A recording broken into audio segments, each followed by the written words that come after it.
forever incarnate.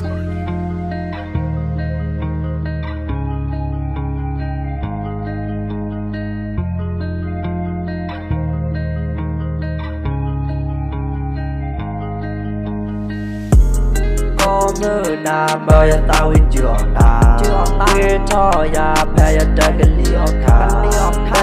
để ta lời yêu cô em bé chỉ hoa ta ba đồ phải ya hát tên cho ta ya đồ cho bố nè ya tiền nhà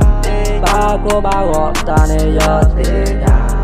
cho ba nó mi ba ya cái hết sợ na ta yêu rồi ya cái lời ya hết lo na có được lo qua đi tôi anh hạ kỳ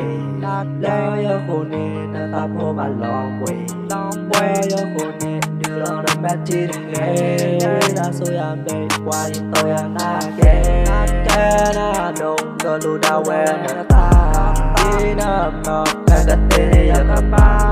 bao chân nó là tắc nhọ để giờ nó đi ba nó mi ba nó khô qua mẹ đã cha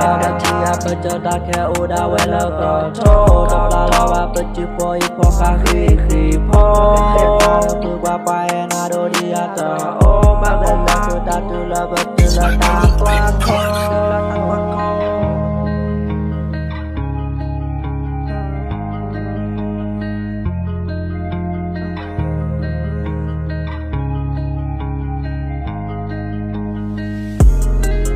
mưa nam bơi tao in trường ta khi cho ya phải ya trái cái liều khá để ta lời yêu cô em bé chỉ hoa ba đồ phải ya hát tên cho ta ya đồ cho bố nè ya tiền nhà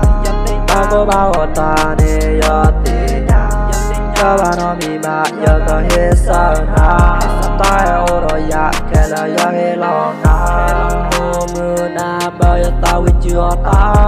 khi cho ya phải ya trái cái liều khá để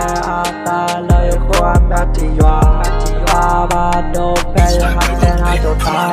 ta